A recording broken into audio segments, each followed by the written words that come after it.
মা চাকি এগছ জ্বলাই দিয়া মই আৰু নাবাচিম। মায়ে মোক চাকি এগছ জ্বলাই দিয়া, চাকি গছ জ্বলা মই নাবাচিম। এতিয়া মাকক চাকি এগছ জ্বলাবলৈ কৈ বহিৰাজ্যতে ল'ৰাটো নোহোৱা হ'ল। সন্তানক বিচাৰি পিতৃ মাতৃৰ হিয়া ভকা কান্দোন।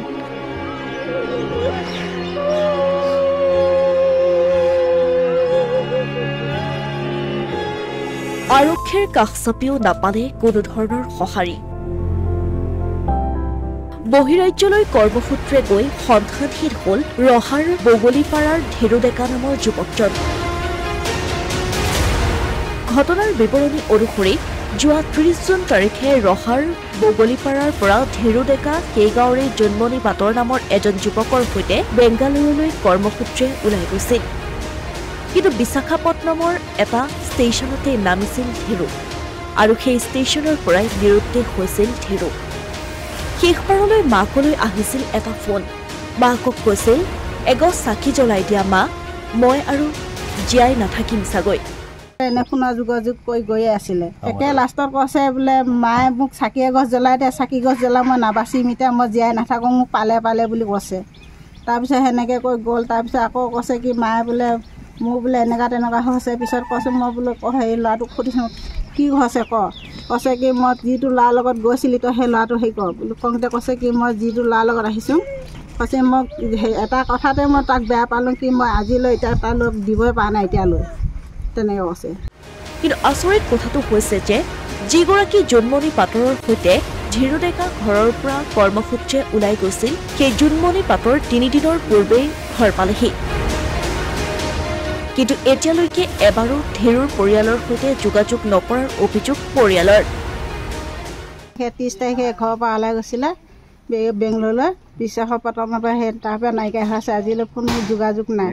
গৈছে এই জোনমণি পাটৰ আমাৰ ইয়াৰ ল'ৰা এটাৰ লগতে, জোনমণি পাটৰ বুলি কয়। সেই ল'ৰাটো আজি ৩-৪ দিন হ'ল ঘৰ পালেহি, কিন্তু ঘৰত এটা বাতৰিও দিয়া নাই, একোৱে কৰা নাই।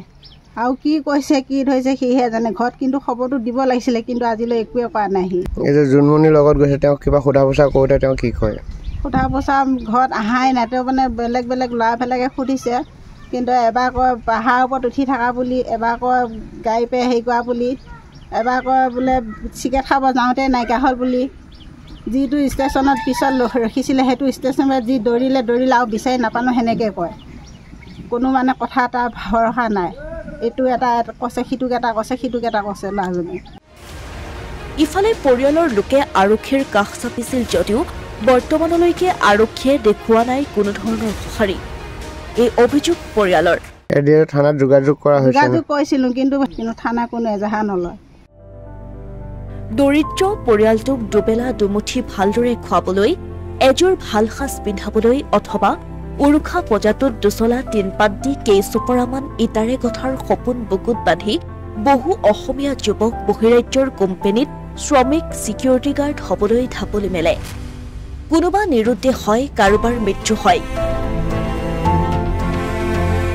কেতিয়াবা সন্তানৰ মুখ শেষবাৰলৈ দেখিবলৈ নাপায় পিতৃ মাতৃয়ে।